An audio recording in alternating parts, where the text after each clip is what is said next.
Assalamualaikum warahmatullahi wabarakatuh. My name is Novasa, and here I would like to fulfill my assignment for interpreting subject, and I will interpret the video.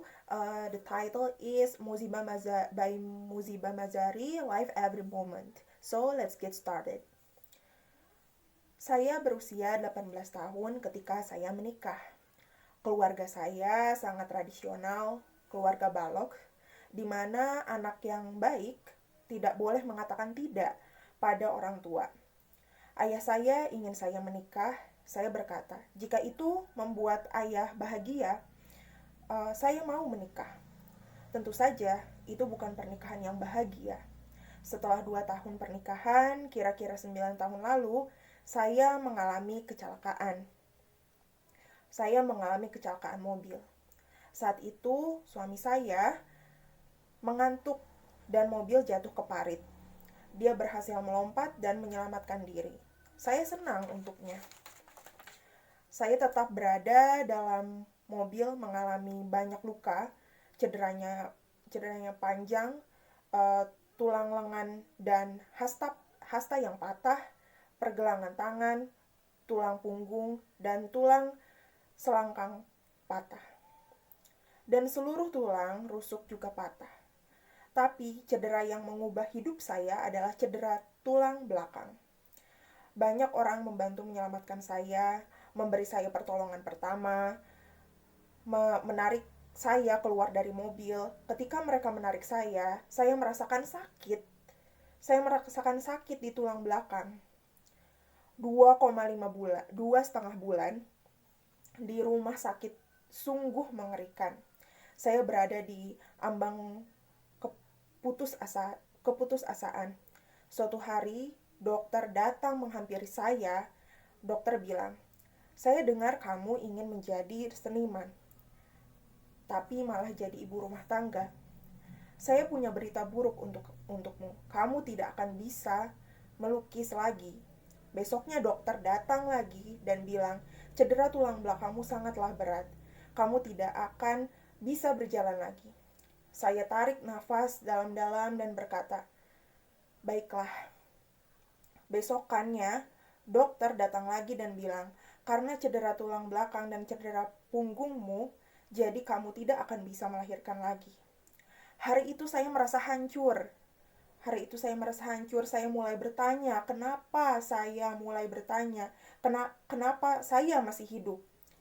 Yang membuat saya terus maju adalah suatu hari, saya meminta saudara laki-laki saya tahu tangan saya masih cedera, tapi saya lelah melihat dinding putih di rumah sakit dan memakai pakaian putih ini. Bawakan saya beberapa warna dan kanvas kecil. Saya ingin melukis. Lukisan pertama kali yang saya buat adalah di tempat tidur. Di tempat itu saya melukis. Untuk pertama kalinya, sungguh tetapi yang sangat bagus, tanpa mengucapkan satu kata pun, saya bisa melukiskan yang ada dalam hati saya. Saya bisa membagikan cerita saya. Orang-orang datang dan bilang, lukisannya sangat indah, penuh warna, tidak ada yang bisa melihat kesedihan di dalamnya. Hanya saya yang bisa melihat kesedihannya.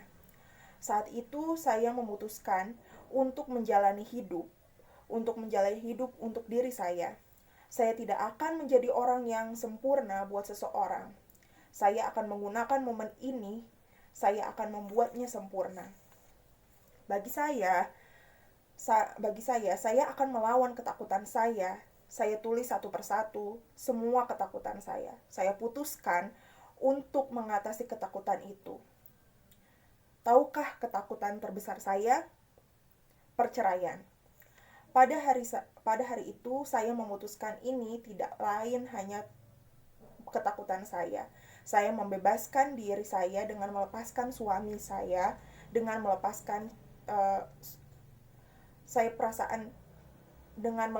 suami saya. Perasaan saya sangat emosional ketika saya menerima kabar suami saya akan menikah lagi.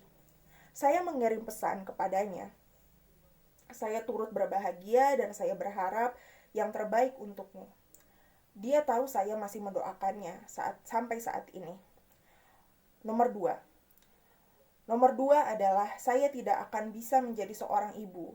Itu sangat menghancurkan saya. Lalu saya menyadari bahwa banyak anak di dunia ini yang hanya butuh penerimaan, tidak ada gunanya untuk menangis. Cari dan adopsi satu. Itulah yang saya lakukan. Saya mendaftarkan diri saya ke beberapa organisasi dan panti asuhan. Saya menunggu dengan sabar, 2 tahun kemudian ada telepon dari kota yang sangat kecil di Pakistan. Mereka bilang, apakah kamu Muhibah Mazari? Ada seorang bayi laki-laki, maukah kamu mengadopsinya?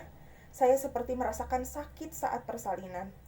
Saya menjawab, ya, saya akan mengadopsinya dan membawa pulang. Saat itu, Neal berusia 2 tahun, berusia 2 hari. Saat ini, dia berusia 6 tahun. Tahukah kalian, ketika kalian berada di kursi roda, apa yang paling menyakitkan?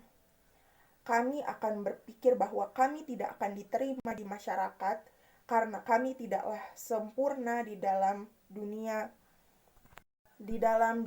orang-orang yang sempurna. Saya memutuskan untuk lebih sering tampil di muka umum.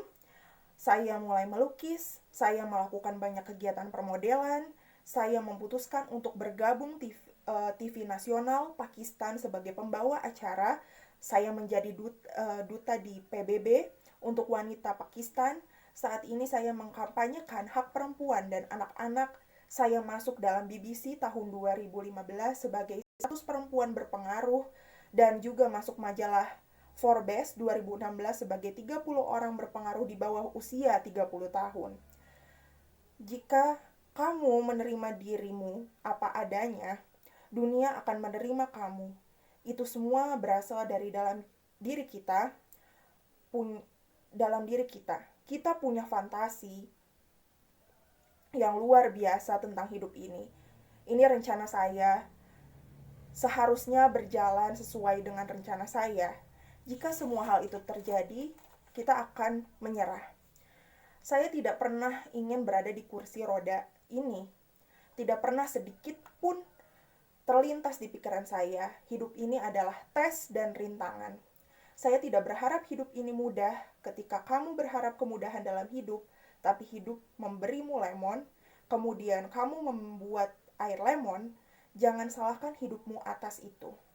Tidak apa-apa untuk takut, tidak apa-apa untuk menangis, semuanya tidak masalah. Tapi menyerah bukanlah sebuah pilihan. Orang-orang bilang kegagalan bukanlah pilihan, tapi kegagalan adalah pilihan. Karena jika kamu gagal, kamu bangkit lagi, gagal dan bangkit. Dan itulah yang membuatmu terus maju. Nikmati setiap hembusan nafas, nikmati hidupmu. Jangan mati sebelum hari kematianmu. Kebahagiaan sejati terletak pada rasa syukur. Bersyukur dan hiduplah dan nikmatilah hidupmu. Thank you for watching. Wassalamualaikum warahmatullahi wabarakatuh.